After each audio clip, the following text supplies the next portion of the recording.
cennetiyle ve Cenab-ı Hakk'ın cemali ile müşerref olan insanlar. Orada Cenab-ı Hakk'ı görmek... আসসালামু আলাইকুম, সবাইকে ঈদ মুবারক। সবাইকে পবিত্র ঈদ উল ফিতরের শুভেচ্ছা। আর আজকে দেশের বাইরে আমার হচ্ছে প্রথম ঈদ। দেশের যেভাবে প্রতি বছর ঈদের জামাত মিস করতাম, এই বছরও তাই হয়েছে। জাস্ট মাত্র 10 মিনিট আগে ঘুমতে ওইটা কোনো রকমের ভাবে আমি ঈদ জামাত পাইছি। আমার বন্ধু রাফি, সেও একই কাজ করছে। সে আমার পরে গেছে। নামাজ কথা কইলি, নামাজের কথা কইয়া তুই আমারে ঘুম পাড়াই আর তুই মনে করছিস মসজিদে। আমি নিজে জানতাম যে সকাল 9টার সময় নামাজ। দেখ না নেদারল্যান্ডসে যা। তো আমরা নামাজ শেষ করে এখন বাসায় যাচ্ছি। তো আজকে আমাদের কিছু জায়গায় ঘোরার প্ল্যান আছে, দেখি যেতে পারি কিনা। এখন আমাদের শ্রদ্ধেয় বড় ভাই মুন ভাই ওরফে চাঁদ ভাই আমাদের সালামি দিবে। এই হচ্ছে আমাদের মুন ভাই, আমাদের শ্রদ্ধেয় বড় ভাই। ধন্যবাদ ভাই, দেন আপনার সালামিটা আমি গ্রহণ করলাম। এবং আমার বাসায় আমি সবার ছোট, তাই আজকে আমার সালামের অভাব হবে না ইনশাল্লাহ।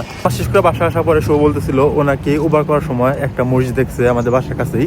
আর মসজিদটা নাকি অনেক সুন্দর আর অনেক বড়। তো বলতেছিল যে আসো সবাই মিলে আমরা মসজিদটা দেখে আসি।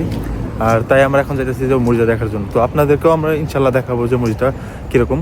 তো দেখতে থাকেন।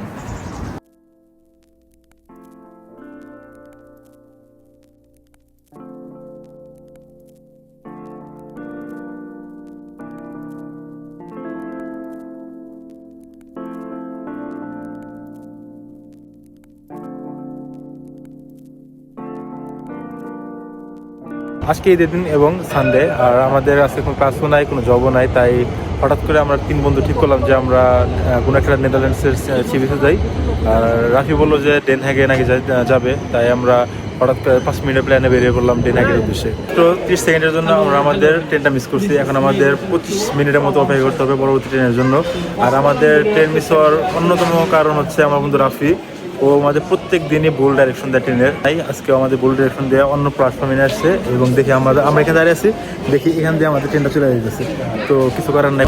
অবশেষে 30 মিনিট অপেক্ষা করার পর আমরা ট্রেনে উঠতে পারছি। আর এখান থেকে প্রায় আমাদের 1 ঘন্টা সময় লাগবে ট্রেনে পৌঁছানোর জন্য।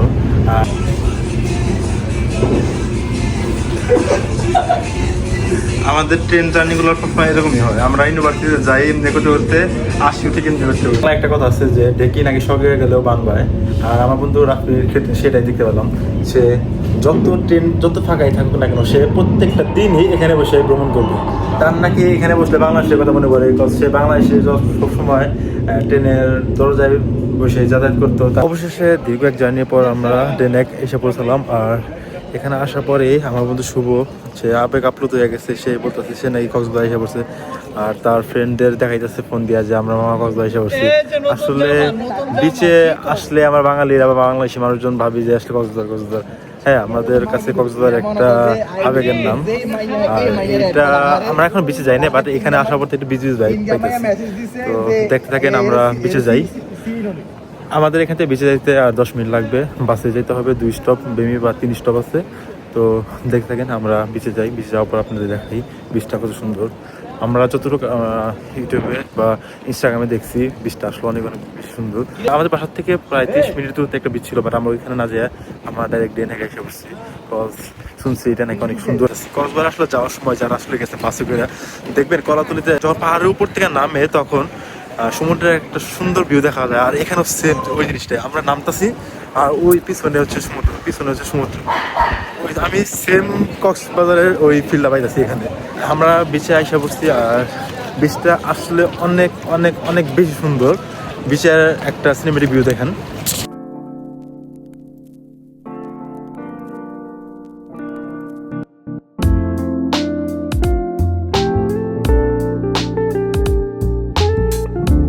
আসলে গত 4-5 মাস আগেও আমি কখনো চিন্তা করি নাই যে এই ঈদটা আমার দেশের বাইরে কাটানো হবে। আমি দেশের বাইরে আসার জন্য 3-4 বছর ধরে অনেক ট্রাই করতেছিলাম, বাট সামা হইতেছিল না। অবশেষে আল্লাহ আমার দিকে তাকাইছে এবং হয়ে গেছে। আমি এইবার নেদারল্যান্ডসের ভিসা অ্যাপ্লিকেশন থেকে শুরু করে ভিসা পাইতে আমার খুবই শর্ট টাইমে ভিসা হয়েছে। তো আমি আসলেই এক্সপেক্ট করছিলাম না যে আমার এই বছর ঈদটা এত সুন্দর একটা জায়গায় কাটানো হবে। তো থ্যাঙ্কফুল টু আল্লাহ। আসলে আল্লাহ চাইলে কি না পারে। আল্লাহ কাছে চান মন দিয়া, আল্লাহ অবশ্যই আপনাকে দিবে। আমি বলবো বেশি নামাজ পড়েন, তাহাজ্জুদ পড়েন এবং আল্লাহ কাছে চান, আল্লাহ অবশ্যই আপনাকে দিবে। এটাই বলার ছিল যে গত 2-3 মাসে আমার লাইফটা ড্রামাটিক্যালি চেঞ্জ হয়ে গেছে। সবকিছু ক্রেডিট আল্লাহ। আসলে আল্লাহ ছাড়া কোনো কিছু সম্ভব হইতো না। থ্যাংকস টু আল্লাহ। আসলে বিচে আসার পরে একটা জিনিস মনে পড়ে গেল যে আমি যদি বিদেশে পড়তে আসার প্ল্যানটা না করতাম বা ইচ্ছা পোষণ না করতাম, তাহলে হয়তো আমার জীবনটা থাকতো সমুদ্রের মাঝখানে ওই জায়গাটায়। বিকজ আমি মেরিনে চান্স পেয়েছিলাম, হয়তো মেরিনে পড়ে যাইতাম। একদম লাস্ট মোমেন্টে যে ডিসিশন নেই যে না আমি মেরিনে যাবো না, আমি বিদেশে যাবো পড়ালেখার জন্য। যাই হোক, হয়তো আমার এই ডিসিশনটা আমার লাইফ চেঞ্জিং ডিসিশন হয়েছে বা খারাপ হয়েছে, যাই হোক আল্লাহ যা করে ভালোর জন্য করছে। আর আমার বিদেশে আসার পিছনে অনেক বড় একটা স্টোরি আছে, আসলে অনেক স্ট্রাগলের একটা স্টোরি আছে। এটা আমি অন্য একটা দিন শেয়ার করবো, হয়তো বা কারো কারো ক্ষেত্রে এটা মোটিভেশন দিবে। এই বীজটা আসলে অনেক বেশি সুন্দর, উপরের এই ওয়াকওয়ে থেকে আরও বেশি সুন্দর লাগছে বীজটাকে। জাস্ট একবার ভিউটা দেখেন, মাশাআল্লাহ, আল্লাহর কি সৃষ্টি। আল্লাহ না জানি ব্যস্তকে আর কত বেশি সুন্দর করে বানাইছে, মাশাআল্লাহ। আর দেখে মনে হচ্ছে যে এখানকার নাইট লাইফটা অনেক এনজয়েবল হবে, তাই আমরা সিদ্ধান্ত নিলাম যে রাত্রে 10টা-11টা পর্যন্ত এখানে থাকবো। তো দেখা যাক থাকতে পারি নাকি। আসলে ফোনেরও খুব একটা চার্জ নাই, যদি চার্জ দেওয়ার ব্যবস্থা করতে পারি তাহলে ইনশাল্লাহ থাকবো এখানে রাত 10টা-11টা পর্যন্ত। তো দেখতে থাকেন আরও দেখায় কি করতে পারি না করতে পারি। হয়তো বানজি জাম্প করতেও পারি যদি বাজেটে হয়ে যায়। আর আজকে ভিডিওটা একটু অগোছলো লাগতে পারে, কজ আসলে আমি প্রফেশনাল না, শিখতেছি মাত্র। আসলে আমার যখন মনে হয়েছে আমি তখনই আসলে ভিডিও শট নিতেছি, ওই কোনো কিছু প্ল্যান করা যাচ্ছে না। তো আস্তে আস্তে হয়তো শিখে যাব। তো সে পর্যন্ত আমার ভুলগুলা ক্ষমা করবেন, তো বলবেন আমি কিভাবে আরও ইমপ্রুভ করতে পারি। ইনশাল্লাহ I will try my best. আর দেখে থাকেন আরও বাদ বাকি কী হয়। আমি এই মুহূর্তে যেখানে দাঁড়িয়ে আছি, এখানে দাঁড়িয়ে আমার মনে হচ্ছে আমি কোনো একটা শিপে আছি। দেখেন আসলে ভিউটা, মনে হচ্ছে আসলে কোনো একটা শিপে আছি। আর এই ভিউটা কি বলবো, এই ভিউটা আসলে কোনো এক্সপ্লেনেশন দেওয়া পসিবল না। শুভ, তুমি কি বলবা? আসলে আমাদের যেখানে আসলাম এখানে কি আসলে উঠতে?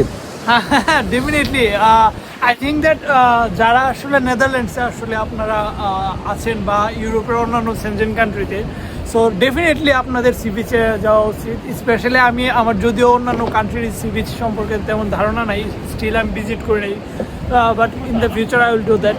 বাট নেদারল্যান্ডসের সি বিচটা ইটস জাস্ট অ্যামাজিং।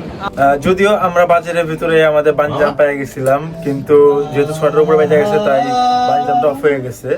এখন আমরা নাগরদোলায় উঠতেছি, কিন্তু শুভ অনেক ভয় পাইতেছিল, শুভ উঠতে চাইছিল না। পরে রাফি অনেক জোরে করে অনেক দইরা বাইনা নামছি। আর উপর থেকে ভিউটা যে কি সুন্দর লাগতেছে ভাই, ভাই what a view man, life is beautiful, what a view. আমি সবাইকে একটা জিনিস সাজেস্ট করবো যে আপনারা কখনো নেদারল্যান্ডস আসার চিন্তা ভাবনা করেন না, বিকজ নেদারল্যান্ড এত বেশি অ্যাট্রাকটিভ একটা কান্ট্রি যে আপনি এখানে কখনো ছাড়তে পারবেন না নেদারল্যান্ডস। আর নেদারল্যান্ডস আপনি কখনো সার্ভাইভ করতে পারবেন না, তো এই জিনিসটা অনেক পেইনফুল। তাই আমি বলবো কখনো নেদারল্যান্ডস আসেন না, আমাদের মতো ভুল করেন না। ডেন হ্যাগে আরেকটা ইন্টারেস্টিং জিনিস হইতেছে, এখন রাত অলমোস্ট 8টা 10 বাজে, কিন্তু এখনো সূর্য অস্ত যায় নাই। উপর দিকে আমস্টারডামে এখন অলমোস্ট রাত হয়ে গেছে।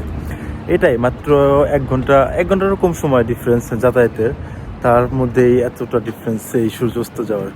আর শুনছি আমস্টারডামেও নাকি কয়েকদিন পর থেকে বা সামারে রাত 8টা-9টার পরে সূর্য অস্ত যাবে। তো আমি অবশ্যই আপনাদের তখন দেখাবো। চাইছিলাম এই বিচের নাইট লাইফ উপভোগ করতে, কিন্তু আসলে এখানে রাত হতে হতে অনেক দেরি হয়ে যায়।